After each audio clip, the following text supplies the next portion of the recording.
right, welcome to today's Aquarium at Home live stream. We are here above our River Giants exhibit in the River Journey building. And on the platform right now is Connie Arthur. Connie, can you introduce yourself and tell everybody what you do at the aquarium? Hi, my name is Connie Arthur. I'm an aquarist and a assistant dive safety officer. Today we are doing a feeding with the Arapaima. And as you see, they are very comfortable being fed over their stretcher. So we should probably explain why we're doing this. What is, you say a stretcher. Why would a stretcher be something that these fish are familiar with? This is what we're hoping one day, if we need to get a weight on the animal or do any type of medical behavior. This way they are comfortable. They know this is a positive thing for them to approach and hopefully get them more and more comfortable with swimming through it. So I guess people would probably wonder, why don't you just grab them out of the water? Just use a net. Well, these fish are about 5 to 6 feet long and could weigh anywhere from 130 to 150 pounds right now, potentially.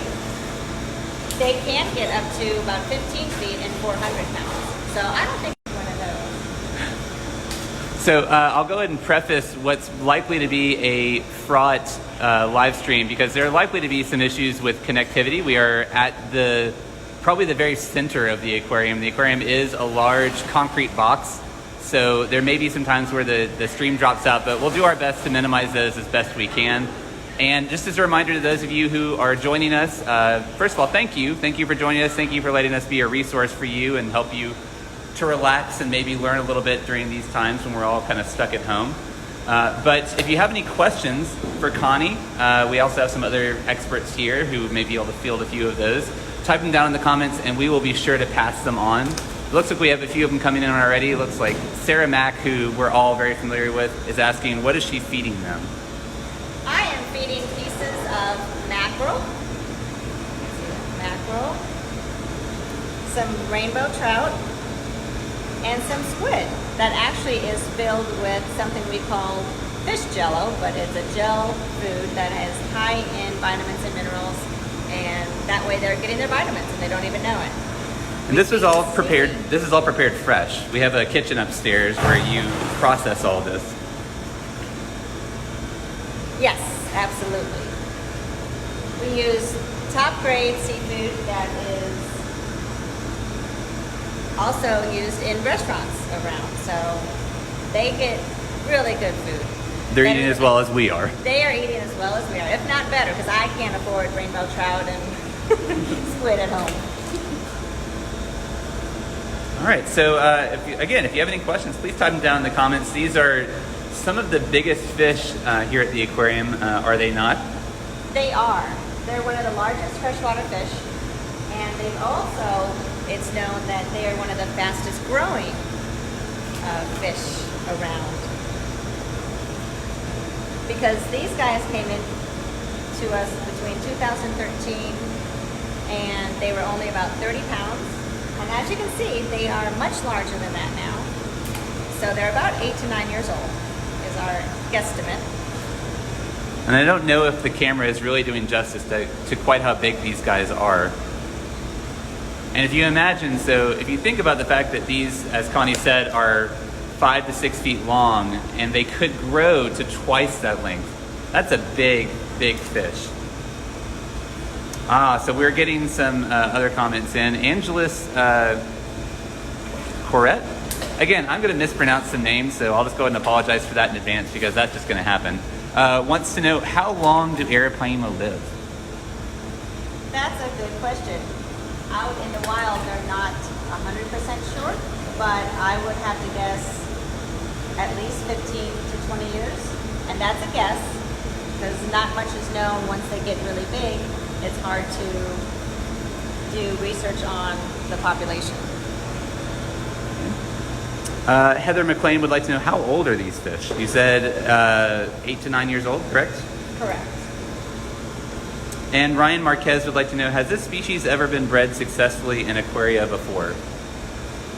Honestly, not to my knowledge, but that it hasn't happened. It could very well potentially happen. I'm just scooping up the fish so I can feed it back to them. Because this isn't just lunchtime. Again, if you're joining us a little bit late in the stream, this is not just about feeding them, it's actually a feeding/training session. So this is, you notice the stretcher we have down here in the water, as Connie was pointing out earlier, that is so that we can maneuver the fish in and be able to handle them safely at times when we need to do some sort of procedure just to check on them, make sure they're okay. If we need to ever bring them out of the water, we can do that safely without harming or stressing them out. So it's a long process, this training, isn't it? My coworker Rachel and myself have been doing this for about 2 years now. And it has been a lot of just building up the trust with these animals just so they know that it is safe. They're not cooperating this morning. Let's see if we can get one of the Arapaima actually eating, because the noise they make as they suck in this food is really pretty cool. And while we're doing that, Mary Hebert would like to know, do people eat them? In South America, they have been known to be caught for villages to be used as food. And they can smoke the fish, from what I have read about.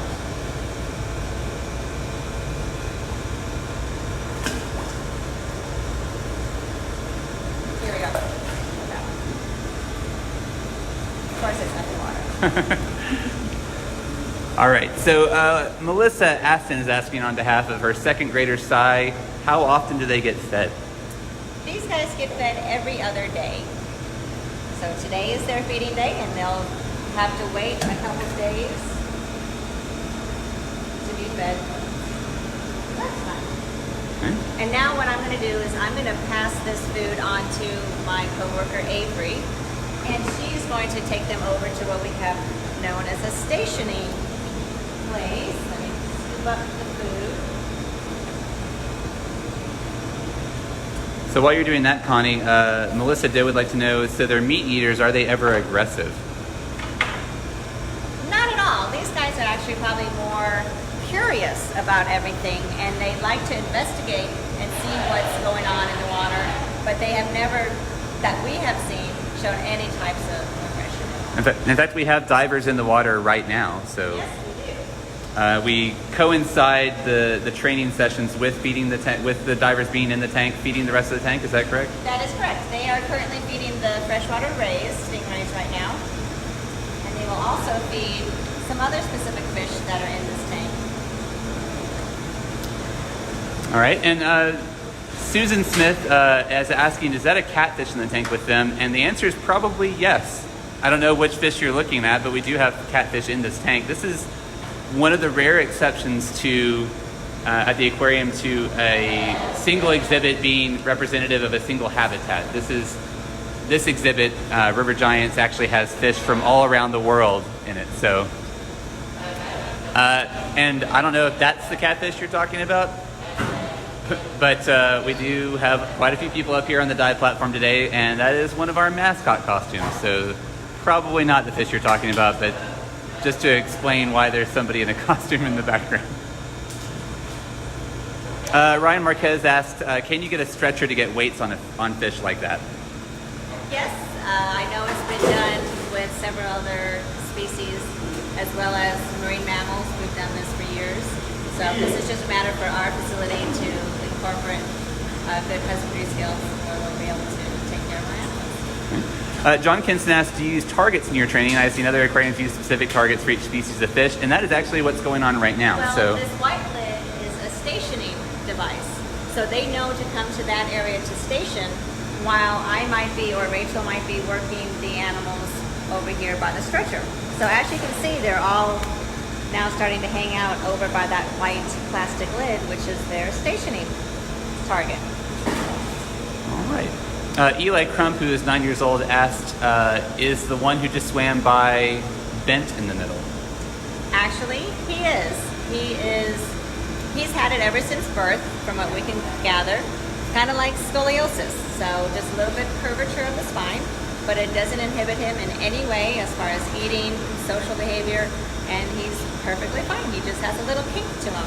So we love all of our animals equally, even the ones that might look a little different. We haven't talked about how many we have. We've got several in this tank. We have 5 Arapaima.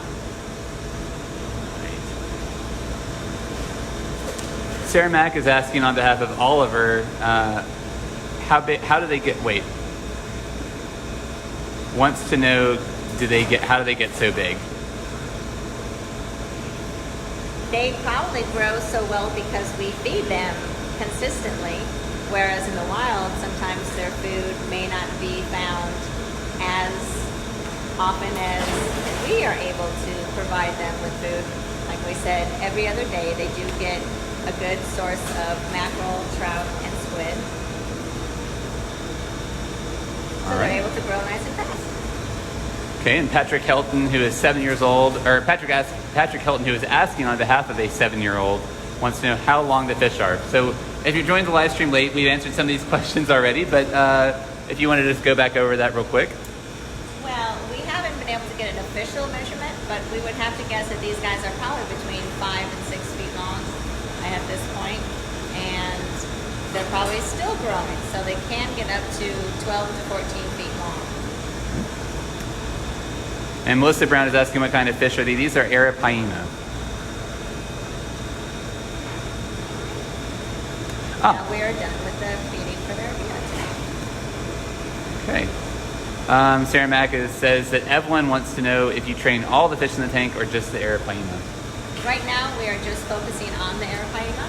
However, we have had many participants that have been willing to just swim right through the structure like it's no big deal. So eventually, if we do want to get weights on other fish, we think it'll be a very easy step to do that with other species. But right now, we're just focusing on these big Arapaima. Okay. And we should probably talk about, since we're talking about training, we can talk about the,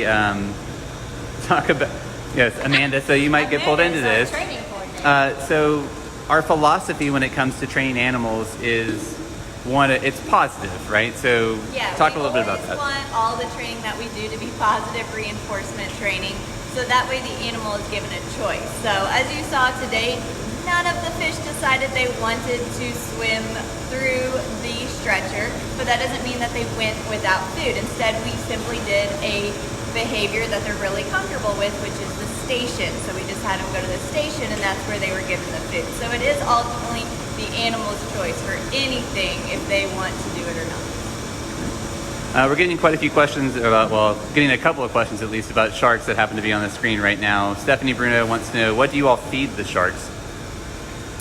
The sharks get similar food to what we've been putting in here, but they do have a little bit more variety. We feed them different type of mackerel, blue runner, bluefish, bonita. So they have a good variety, and they get fed right now 3 days a week, Monday, Wednesday, and Fridays.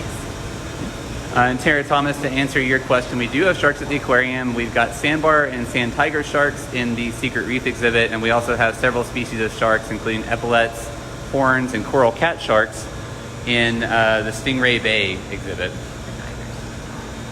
And as we said earlier, we do have divers down in the water who are taking care of feeding the other residents of this exhibit.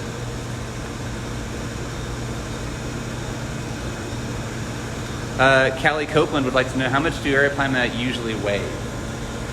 They can weigh up to 400 pounds, but I think on average it's closer to 150 to 200 pounds. These guys, which we don't know for sure what they weigh, that's why we're doing this training, to try and one day find out exactly what their weight is. But we'd have to guess probably between 130 and 150 right now. So one of the cool things about zoos and aquariums is that the work that people like Connie are doing behind the scenes, we're not just exhibiting these animals, oftentimes we're working with them. And in the course of doing that work, we're sometimes learning things about the natural history of these animals that maybe wasn't known before. So science is going on behind the scenes and sometimes right in front of you when you visit aquariums and zoos, and that's definitely true at the Tennessee Aquarium. Dave Julius would like to know, is that a giant gourami in the tank? Yes, actually we do have a few of well. And if Casey wants to pan over, I have a display of all the animals that are in this exhibit, which, like Casey said, this is the one tank that has fish from all over the world. They're not endemic to a specific area. So there are probably a lot of people, if this stream is like any of the other ones we've done, there are probably a lot of students at home, a lot of parents who are serving as teachers, so this might be their science hour. If there's any science vocabulary that comes up, we might cover that. So you just mentioned endemic, so what is endemism?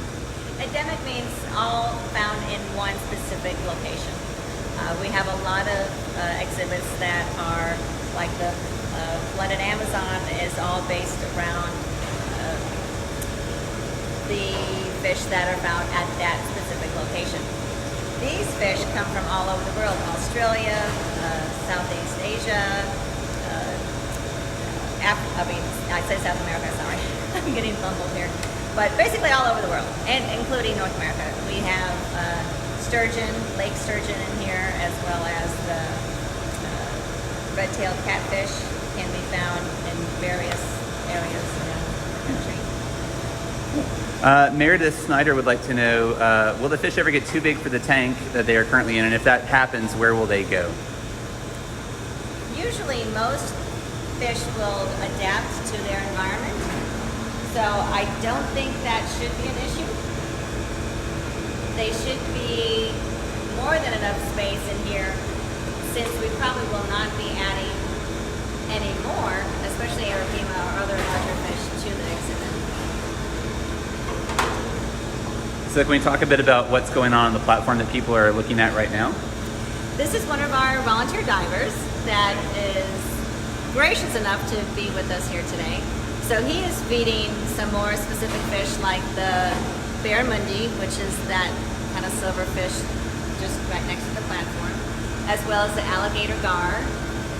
And a lot of the other surface feeders, we're just about done, but he has some chopped up food that he's been tossing off to the side for several different species that, like the gourami, as well as surface.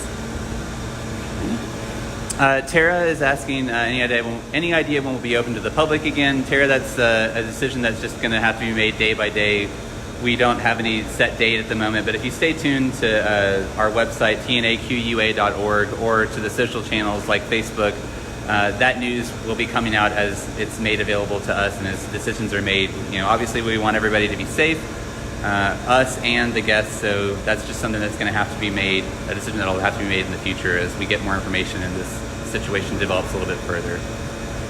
Sarah Mack, their scales are beautiful. That's one of the cool things about Arapaima. I'm assuming that's who you're talking about. Those red scales in the back are really distinctive. Connie, Sarah would like to know, are their scales used for anything? I'm sorry? Are their scales used for anything in the Arapaima? That's a good question, Sarah. I believe in native villages, they do use them for jewelry. They will dry them and make arts and crafts out of the scales, since they are quite large and have that beautiful red color to them. Okay. We get a few questions that have come up that are repeats of earlier, so I'll just try and run through this quickly. There are some questions about how many times a day we feed this tank. Connie said that this is actually fed every other day. So this is their feeding day, and then they'll get fed again on Wednesday. Joy Bennett would like to know, what is the mascot? And I don't know if you're asking why the mascot or what species the mascot. We were talking about that earlier. We're not really sure what species this is. Do we have any guesses about what species this is? It's a what? You can. I do want to say it's a catfish. It's a catfish. Okay. Well, there you go. That's the mascot. So while you're watching this, and presumably while you're at home, do keep in mind that we have a website set up. If you happen to be home with kids, many of you probably are, and are probably, like I said, having to serve as impromptu homeschool educators. We do have a website set up on our website, so a sub-site of our site. that has learning resources that are some activities and some pointing you in the direction of our live cameras that are on in 3 of our exhibits in River Otter Falls and the Secret Reef and Penguins Rock that you can watch anytime and use that to make scientific observations and that sort of thing. So we're trying to make these resources available to you as easily as possible. If you go to the Aquarium at Home subsection of our site at tnaqua.org, we'll have those resources ready for you whenever you need them. And we also have an emergency fund set up, or emergency operations fund that we've set up that we'd love it if those of you who feel, like you're getting value out of what we're providing and would like to help us to weather the storm as we are closed. We don't have any visitors coming through, so our revenue stream is pretty much dried up for the moment. And if you'd like to help us with, enduring this current health crisis, it would be wonderful if you would visit our site and go to the Donate tab at tnaqua.org and then help us out. Running back through some of these other questions, looks like someone was asking how many different species do we have in the tank, and you can count them, but it looks like, do you know offhand, Connie? I want to say it's like 15. Okay, so the 15. only fish that we do not have that's listed on this board is the blue catfish. We don't have one of those in there, but I believe it. Looks like we've got some people who are sharing this with family members. Thank you so much. We're glad that we're able to spread the love of animals and maybe give you some answers to some questions you might have about them. Tara Thomas says, I would love this job. I'm in love with animals in the water. Y'all are awesome. So, Connie, you're awesome. Thank you guys for watching, and hopefully soon we'll be open again and you guys can come back and see all these guys up close and personal. So thank you for watching. All right, so we missed the chance to do the Macarena with the mascot, but please do tune in again tomorrow. We're trying to do these live streams once a day at about 1 o'clock. This is a little bit of an outlier doing this at 11, but this tank is fed when this tank is fed. So we had to coincide with when the fish would be naturally receiving their food. We don't want to mess up their schedules too much. So tune back in tomorrow. We'd love to have you. Please share this with anyone you think would gain benefit from it, and we will see you next time.